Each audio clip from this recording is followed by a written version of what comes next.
BBG Amaravati ventures లో Mahashivratri bumper offer 15 రోజుల్లో full payment చేస్తే plot registration free. For more details contact 04069032244.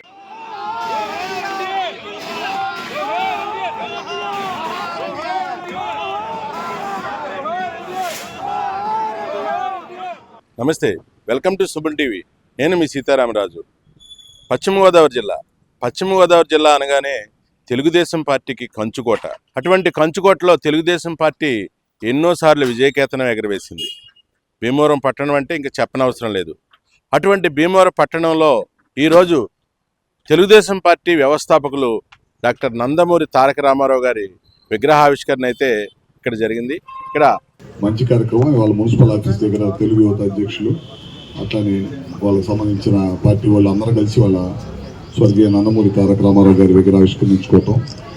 పోయినసారి ఒకసారి మిస్ అయ్యాము. ఈసారి ఇటు పరిస్థితుల్లో సీతారాం గారు కూడా ఫోన్ చేశారు, పొద్దున్న ఈ కార్యక్రమంలో కొద్ది పాల్గొనమని. అందుకని మీ అందరితో కలిసి పాల్గొనడం చాలా సంతోషంగా ఉంది. ఇందాక అంజిబాబు గారు చెప్పారు, స్వర్గీయ నందమూరి తారక రామారావు గారు తెలుగు వారికి ఆత్మగౌరవం కోసం పెట్టిన పార్టీ తెలుగుదేశం పార్టీ. ఆ రోజు ముఖ్యమంత్రి అంజయ్ గారికి ఎయిర్పోర్ట్లో జరిగిన అవమానాన్ని జీర్ణించుకోలేక, అసలు తెలుగువాడికి గుర్తింపు లేదని ఒక అవమానానికి గురయ్యి ఎన్టీ రామారావు గారికి బయటికి రావటం, పార్టీ పెట్టడం, తెలుగు ప్రజలందరూ మనసుల్లో ఎట్టి పరిస్థితుల్లో తెలుగుదేశం పార్టీ రావాలని ఆ రోజు 2 నుంచి 3 రోజుల పాటు రోడ్ల మీద వెయిట్ చేసి ఉండేవాళ్ళు ఎన్టీ రామారావు గారిని చూడటం కోసం. ఆ విధంగా చేయటమే కాకుండా ఆయన వచ్చిన తర్వాత చాలామంది ఈయన సినిమాలు చేసుకుంటూ ఉండేవాళ్ళు, ఈయనేం పరిపాలన చేస్తారనేవాడు. ప్రతి అడుగున అవమానించేవాళ్ళు, ఈయనకి ఏం స్థాయి ఉంది, ఈయన ఏం చేయగలుగుతాడని. అట్లాంటి అందరినీ కూడా ఆశ్చర్యానికి గురి చేశాడు. ₹2 కిలో బియ్యం ఆ రోజుల్లో చాలా గొప్ప పథకం. ఇవాళ కూడా ఆ పథకం కొనసాగిస్తున్నారంటే ఎంత ముందు చూపుతో ఆ పథకం పెట్టారో ఒకసారి. మహిళలకు ముఖ్యంగా ఆస్తిలో సమాన హక్కు, అదేవిధంగా పక్కా ఇల్లు కట్టించడంలో కానీ, ఇవాళ సోషల్ వెల్ఫేర్ స్కూల్స్లో పేద విద్యార్థులు చదువుతున్నారు. అదంతా కూడా ఆయన ఆలోచన. అదే కాకుండా ఆయన సినిమా రంగంలో ఉన్నా, ఇటు రాజకీయ రంగంలో ఉన్నా ఆయనకే పోటీ. ఆయనకి అంతవరకు ఎవరు కూడా పోటీ లేరు. అలాంటి మహనీయుడు విగ్రహాన్ని మనం అందరం కలిసి వాళ్ళ ప్రారంభించుకోవడం చాలా మంచిది. అదే స్ఫూర్తితోటి చంద్రబాబు నాయుడు గారు, తర్వాత లోకేష్ గారు, కూటమి ప్రభుత్వం అధికారంలోకి వచ్చిన తర్వాత పవన్ కళ్యాణ్ గారు అందరం కలిసి ఏ విధంగా ఆ రోజు ఎలక్షన్ ముందు ఏదైతే హామీలు ఇచ్చామో అన్నింటిని కూడా ఒకదాని తర్వాత ఒకటి నెరవేర్చుకుంటా ఈ ప్రభుత్వం ముందుకు వెళ్తుంది. మనం కూడా అప్రమత్తంగా ఉండాలి. ఎందుకంటే చిన్నదాన్ని అయిన దాన్ని అవ్వని దాన్ని అన్నింటిని కూడా చెడు ప్రచారాలు చేసే పార్టీ మన అపోజిషన్ పార్టీ. జగన్మోహన్ రెడ్డి పార్టీయే ఒక అవినీతి నేను పెట్టిన పార్టీ అనమాట. అందుకని అప్రమత్తంగా ఉండాల్సిన అవసరం ఉందని కూడా తెలియజేస్తూ ఉన్నాను. ఎందుకంటే నిన్న మొన్నట్లో మీరు చూస్తూ ఉన్నారు, కల్తీ నెయ్యి కాదు, అది నూనెలో నెయ్యి కలిపారు. నెయ్యి వాళ్ళది. అదేవిధంగా కొంత కల్తీ చేయటం, అవినీతి చేయటం. లాస్ట్కి తిరుపతికి ఒక పద్ధతి ఉంది. ఒక మనిషి వెళ్ళేటప్పుడు డిక్లరేషన్ ఇవ్వాల్సిన పద్ధతి ఇప్పటి నుంచి కాదు, ఎప్పటి నుంచో తిరుపతిలో అది ఒక సాంప్రదాయం ఉంది. అలాంటి సాంప్రదాయాల్ని, గౌరవాల్ని తొంగలో దొక్కి పార్టీ అట్లాంటి పార్టీ అనమాట. అందుకనే ప్రజలు ఒక 5 సంవత్సరాలు ఒక్కసారి ఓటేమని అడిగితే ఒకసారి ఓటేస్తే 5 సంవత్సరాలు రాష్ట్రాన్ని సర్వనాశనం చేయడమే కాకుండా మనకి వాళ్ళ రాజధాని లేకుండా చేశారు. మీ ప్రాంతం చుట్టుపక్కల ప్రాంతంలో పోలవరం 70% పూర్తయిన పోలవరాన్ని 1% కూడా 5 సంవత్సరాల అవకాశాలు 1% కూడా కట్ల. ఇవాళ మనం మళ్ళీ మన ప్రభుత్వం అధికారంలోకి వచ్చిన తర్వాత కూటమి ప్రభుత్వం మళ్ళీ ఏ విధంగా పనులు జరుగుతున్నాయి మీ అందరికీ తెలియదు కాదు. ఇట్లాంటి అన్ని కార్యక్రమాలు చేసుకుంటూ మనం ఇచ్చిన హామీలు, పెన్షన్స్ కానీ, లేకపోతే మహిళలకి ఉచిత బస్సు కానీ, గ్యాస్ సిలిండర్ కానీ, పిల్లలు చదువుకోవడానికి కానీ, రైతాంగాన్ని డబ్బులు ఇవ్వడం కానీ, ఇట్లాంటి కార్యక్రమాలు అన్నీ కూడా చేసుకుంటూ వెళ్తున్నాం. ఇంకా చేయాల్సినవి చాలా ఉన్నాయి.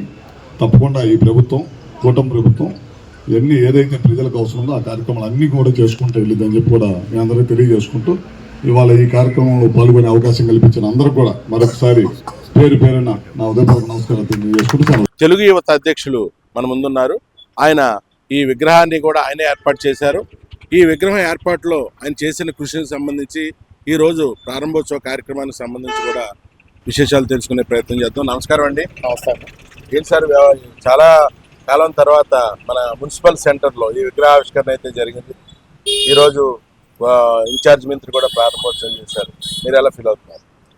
ఈరోజు భీమవరం పట్టణ తెలుగు యువత ఆధ్వర్యంలో స్వర్గీయ శ్రీ నందమూరి తారక రామారావు గారి విగ్రహావిష్కరణ పశ్చిమ గోదావరి జిల్లా ఇన్ఛార్జ్ మంత్రివర్యులు, విద్యుత్ శాఖ మంత్రివర్యులు శ్రీ గొట్టిపాటి రవికుమార్ గారి చేతుల మీదుగా జరిగినందుకు మాకు చాలా ఆనందకరంగా ఉంది.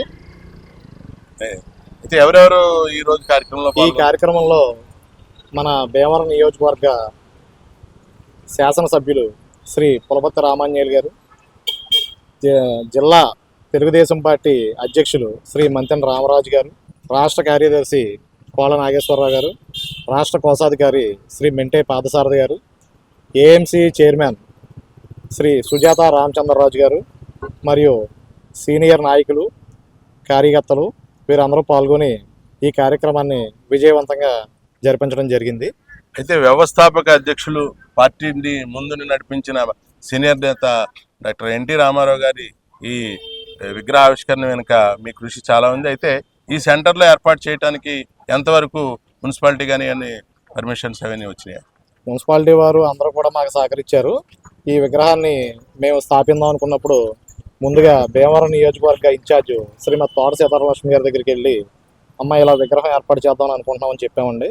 చెప్పిన తర్వాత మేడం గారు వెంటనే కమిషనర్ గారితో మాట్లాడటం, పర్మిషన్స్ ఇవ్వటం అన్నీ జరిగినాయి.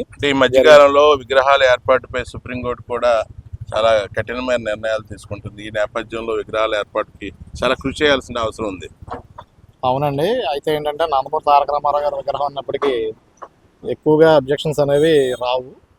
ఎందుకంటే ఆయన ఆంధ్రప్రదేశ్ రాష్ట్రానికి ముఖ్యమంత్రిగా చేశారు. అది కాకుండా రాష్ట్ర తెలుగు ప్రజలందరి గుండెల్లో ఒక నటుడిగా మంచి స్థానాన్ని సంపాదించుకున్నటువంటి వ్యక్తి కాబట్టి నందమూరి తారక రామారావు గారి విగ్రహాన్ని స్థాపనకి అడ్డంకులు అనేవి చాలా తక్కువగా ఉంటాయి.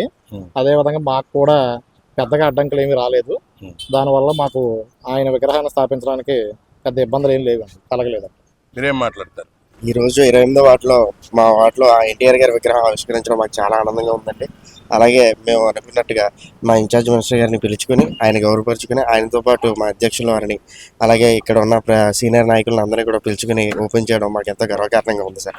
అలాగే ఈ పార్టీకి మేము ఎప్పటి నుంచో ఉంటూ కష్టపడినందుకు మాకంటూ ఒక చిరస్థాయిగా ఉండిపోయి ఒక కళ ఇది ఈ రోజుకి నెరవేరేది ఆనందంగా ఉందండి. అదండి, వాస్తవంగా ఎన్నో ఏళ్లుగా పార్టీని నమ్ముకుని పార్టీకే అలుపెరిగిన కార్యకర్తల్లా పనిచేస్తున్న వీరందరూ కూడా తమ వార్డులో ఈ విగ్రహం, ఎన్టీ రామారావు గారి విగ్రహం ఏర్పాటుకి చాలా ఆనందించదగ్గ విషయంగా చెప్తున్నారు. అలాగే ఇది ప్రధానమైన సెంటర్ మున్సిపాలిటీ సెంటర్లో కావడంతో ఈ విగ్రహానికి ప్రత్యేకత కూడా ఏర్పడిందని చెప్పాలి. ఇది ఈనాటి ఎపిసోడ్. మరి ఎపిసోడ్తో మేము ముందుంటా. Please subscribe Suman TV.